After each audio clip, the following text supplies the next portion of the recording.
ఆ నియోజకవర్గం పేరు చెబితే అరాచకం కళ్ల ముందు కదలాడుతుంది. మానవ హక్కులను లెక్క చేయని దుర్మార్గుల కుట్రలు గుర్తుకొస్తాయి. మీడియాను వెంటాడుతున్న పాలకుల విశ్వరూపం ఆశ్చర్యం కలిగిస్తుంది.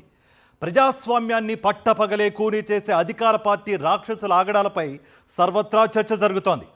ప్రతిపక్ష వైఎస్ఆర్సీపీ కార్యక్రమాలను చూసి దడుసుకుంటున్న ఎమ్మెల్యే ఎంతకైనా తెగించడానికి సిద్ధమంటున్నారట. మాచర్ల నియోజకవర్గం ఈ పేరు వింటేనే ఇప్పుడు జనం హడలిపోతున్నారు. ఎన్నికల ఫలితాలు కూటమికి అనుకూలంగా వచ్చి రాగానే ఈ నియోజకవర్గంలో అరాచకం మొదలైంది.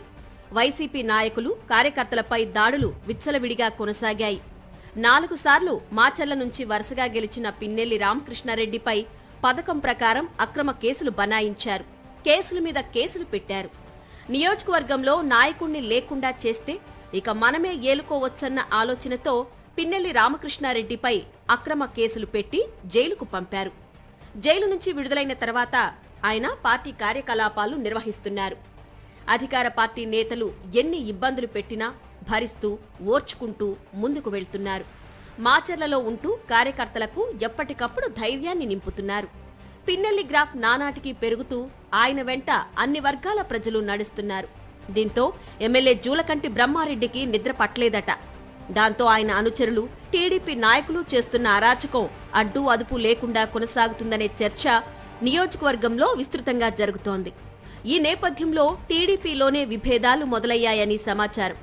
జూలకంటి వ్యవహార శైలిని తప్పుపట్టేవారు ఆ పార్టీలోనే పెరుగుతున్నారట. దాంతో మరింత భయపడిపోయిన ఎమ్మెల్యే జూలకంటి బ్రహ్మారెడ్డి మాజీ ఎమ్మెల్యే పిన్నెల్లి రామకృష్ణారెడ్డికి వస్తున్న ప్రజాదరణను అడ్డుకోవడానికి నానా కుట్రలు చేస్తున్నారని కూటమి నేతల ద్వారా అందుతున్న సమాచారం. మాచర్ల నియోజకవర్గంలో పిన్నెల్లి రామకృష్ణారెడ్డి ఆధ్వర్యంలో కార్యక్రమాలు జరగనివ్వకూడదనే కుట్రలో భాగంగా ఎమ్మెల్యే జూలకంటి బ్రహ్మారెడ్డి పావులు కదుపుతున్నారట. తెలుగుదేశం పార్టీలో ఎప్పట్నుంచో ఉన్న వర్గపోరు కారణంగా 2 నేతలు హత్యకు గురైతే ఎటువంటి సంబంధం లేని పిన్నెల్లి రామకృష్ణారెడ్డి సోదరులపై పోలీసులు కేసు నమోదు చేశారు. దీనికి కర్త కర్మ క్రియ మొత్తం ఎమ్మెల్యే జూలకంటి బ్రహ్మారెడ్డే అని కూటమి పార్టీల నేతలే మాట్లాడుకుంటున్నారు. చంద్రబాబు ఏడాది పాలన వల్ల ప్రజలకు ఏమి మేలు జరగలేదని, అన్ని వర్గాల ప్రజలు అసంతృప్తితో ఉన్నారని నినదిస్తూ వెన్నుపోటు దినం కార్యక్రమాన్ని వైసీపీ చేపట్టింది. రాష్ట్ర వ్యాప్తంగా వెన్నుపోటు దినం కార్యక్రమం జరిగితే మాచర్లలో మాత్రం పోలీసులను అడ్డం పెట్టుకుని ఆ కార్యక్రమాన్ని నిర్వహించకుండా అడ్డుకున్నారు ఎమ్మెల్యే జూలకంటి. నేతలను హౌస్ అరెస్టు చేసి ప్రజాస్వామ్యాన్ని పట్టపగలే ఖూనీ చేశారు. ఇక బాబు షూరిటీ మోసం గ్యారంటీ కార్యక్రమాన్ని కొత్తపల్లిలో నిర్వహించడానికి వైసీపీ రెడీ అయింది. వైసీపీ నాయకుడికి చెందిన ప్రైవేటు స్థలంలో ఈ కార్యక్రమం నిర్వహించడానికి అన్ని ఏర్పాట్లు చేస్తున్నారు. ఇదే నేపథ్యంలో 100 మంది పోలీసులు అక్కడకు చేరుకొని మీరు చేసే కార్యక్రమానికి అనుమతి లేదు, పార్టీ కార్యక్రమాన్ని మాచర్ల నియోజకవర్గంలో నిర్వహించడానికి వీల్లేదని హుకుం జారీ చేశారు. ప్రైవేటు స్థలంలో పార్టీ కార్యక్రమాన్ని నిర్వహించుకుంటే మీకొచ్చిన ఇబ్బంది ఏంటని వైసీపీ నేతలు పోలీసులను నిలదీశారు. సమాధానం చెప్పని పోలీసులు వైసీపీ నాయకులు కార్యకర్తలను అదుపులోకి తీసుకుని స్టేషన్కు తరలించారు. ఎవరైనా వైఎస్ఆర్సీపీ కార్యక్రమానికి హాజరైతే కేసులు పెడతామని బెదిరించారు.